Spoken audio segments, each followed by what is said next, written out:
অনেকগুলো গুরুত্বপূর্ণ ঘটনা পেরিয়ে ১৯৪৫ সালে জার্মানি আত্মসমর্পণ করে। তার কিছুদিন পর জাপানও। কিন্তু এই জয়-পরাজয়ের হিসেবের বাইরেও তো একটা ভয়াবহ দিক ছিল। সারসংক্ষেপে যে এত মানুষের মৃত্যুর কথা বলা হয়েছে, লক্ষ লক্ষ সৈন্য ও সাধারণ মানুষ। হ্যাঁ, ওটা ভাবলে এর মানবিক প্রভাবটা অবর্ণনীয়, ভয়াবহ।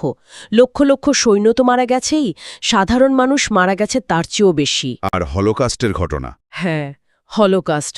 ওটা তো মানব ইতিহাসের এক কালো অধ্যায়।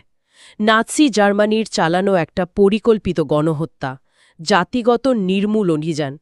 প্রায় ৬০ লক্ষ ইহুদি, শুধু ইহুদি নয়, আরও অনেক গোষ্ঠী যেমন রোমানি, সমকামী, প্রতিবন্ধী, তাদেরও টার্গেট করা হয়েছিল। কি ভয়ঙ্কর! আর শহরগুলোর অবস্থা, বোমাবর্ষণে ধ্বংসস্তূপ, লন্ডন, ড্রেসডেন, হিরোশিমা, নাগাসাকি, কত শহর। যুদ্ধের এই ভয়াবহতার পর পৃথিবীটা নিশ্চয়ই আর আগের মতো ছিল না। সারসংক্ষেপে কিছু ফলাফলের কথাও বলা হয়েছে। একেবারেই না। অনেক বড় পরিবর্তন এসেছে।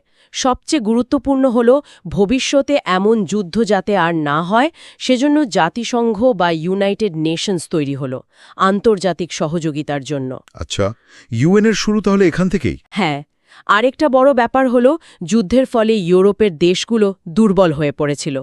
তাদের অধীনে থাকা অনেক উপনিবেশ, এশিয়া আর আফ্রিকার দেশগুলো স্বাধীনতা লাভ করে। তার মানে বিশ্ব মানচিত্রটাই বদলে গেল অনেকটা। একদম। মূল বার্তাটা ছিল আর একটা বিশ্বযুদ্ধ নয়।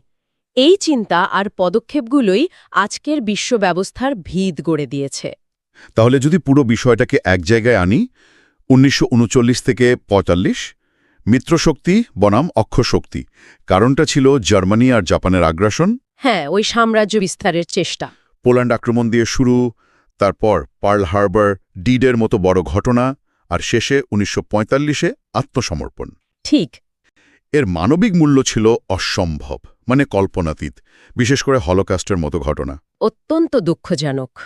আর ফলাফল? জাতিসংঘ তৈরি হলো, অনেক নতুন স্বাধীন দেশ পেলাম আমরা। একদম।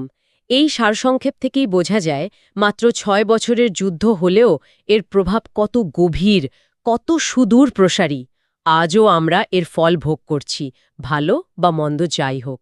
সত্যি, আলোচনাটা মনে করিয়ে দিল বিশ্বযুদ্ধ কতটা ভয়াবহ হতে পারে।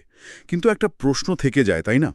এত বছর পর, এত অভিজ্ঞতা, এত জানার পরেও আমরা কি আসলেই একটা বিশ্বযুদ্ধ এড়ানোর জন্য যথেষ্ট প্রস্তুত?